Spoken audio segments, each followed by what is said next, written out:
Hi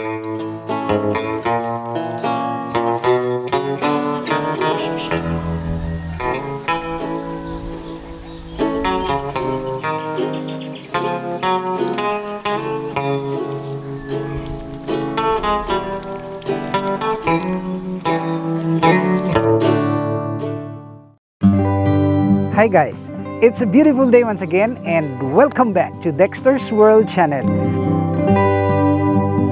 I'm enjoying here. Actually, I was here early this morning and I'm doing a lot of exercise by cutting the trees. I perspire and I feel good.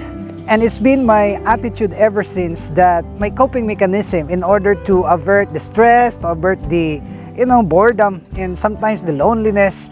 We have so many things to worry about. I spend it with my animals. And this is the kind of enjoyment in life that I would like to experience. Today's video, just allow me to make a little update about our Muscovy ducks.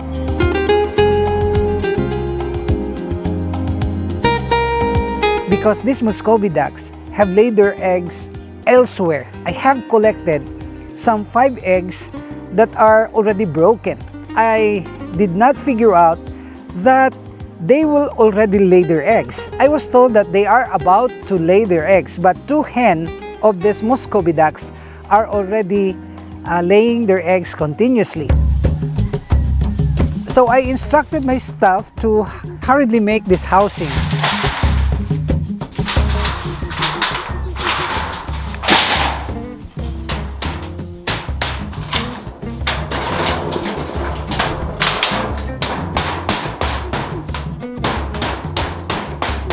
This is intended for the laying of the eggs.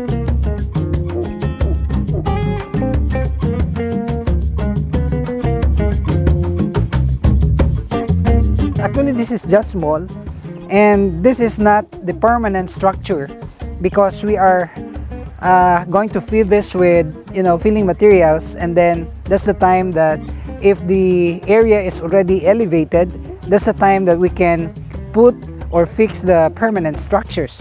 But for the meantime, I just decided to make this in order to save their eggs because they have no place where to lay their eggs, and this is good already. And I'm thinking about the massive production of these Muscovy ducks because these ducks are meat producers. Actually, their meat is really that delicious.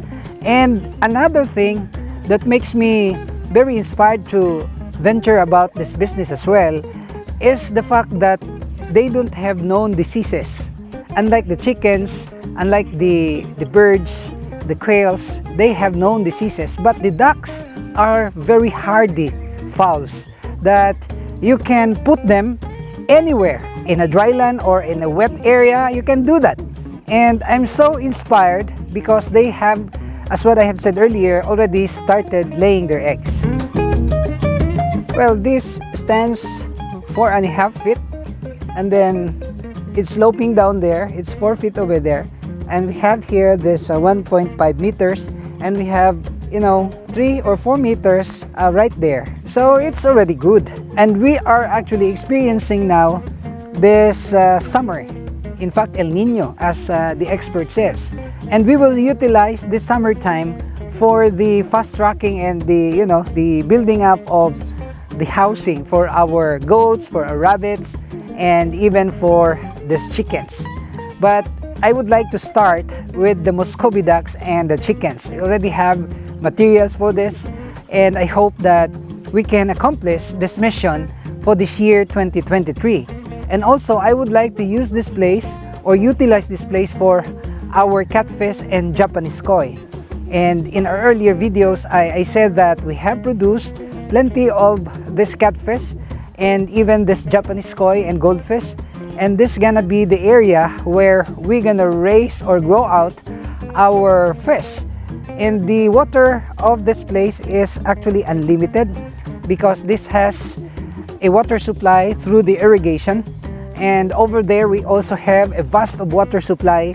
That's why I said that it's just a matter of time. We cannot develop this in one instance because it requires also some capital. As we go along, I am very sure with your backing up, with your help, that we can establish a good farm right here.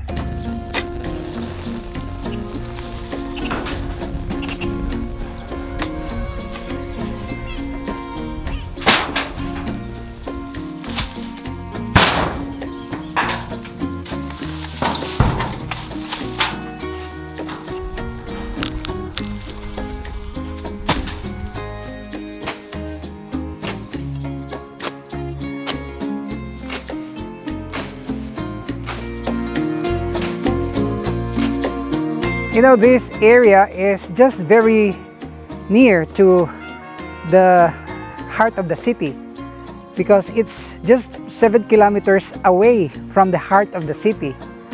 And we are so blessed to have this farm because aside from it's near, it's easy also to, order some materials. It's really very accessible, and even we can also easily deliver our products in the future. Aside from it's near to the city, it's also very near to the house where I can supervise. I can always visit every day, every morning. In fact, I spent a lot of my time here early in the morning. I'm drinking my coffee here early in the morning, watching for the sunrise. So this is a good activity, that encourages our soul and spirit to survive despite of the hazards of life. And I'm so hopeful that when I'm going to retire from the service in the government, I will devote the rest of my life here spending with my animals.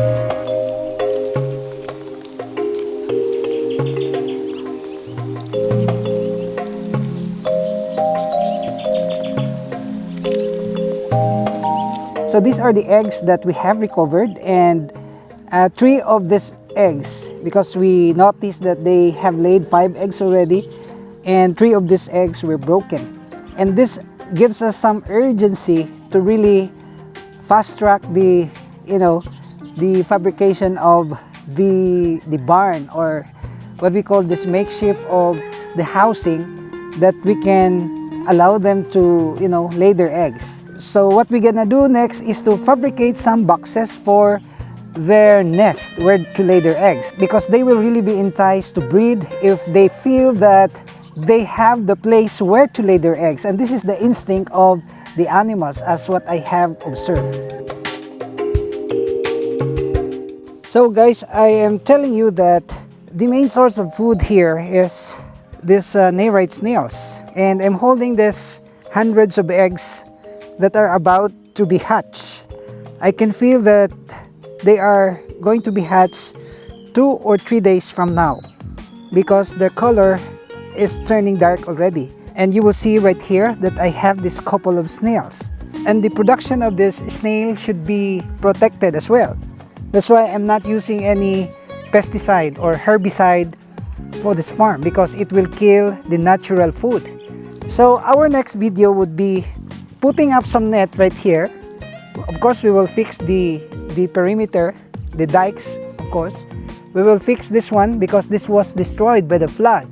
As soon as we're gonna be able to clean this up, we will drop the net, and then we will put the goldfish, the catfish, and this Japanese koi.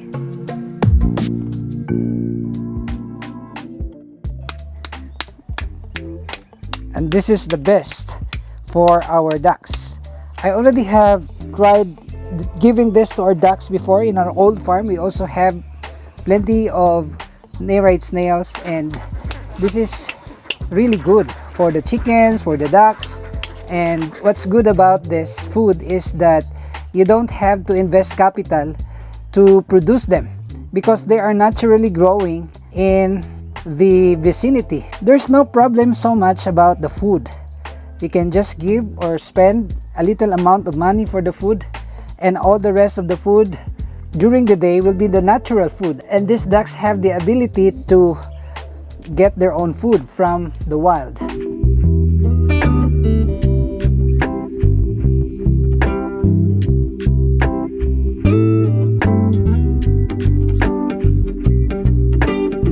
So I am set to put some 10 boxes right here, 5 on this side and 5 on my right side. And then we will start with the 10 hens with 2 roosters, and I hope that this will become very successful. So these are all the things that we can share. I hope you will continue to like and share our videos. And if it's your first time to stumble upon this channel, I would like to ask you to please subscribe and hit the notification bell, because we are uploading videos regularly, and these videos are informative, entertaining, practical, and very inspiring videos. Only here at Dexter's World.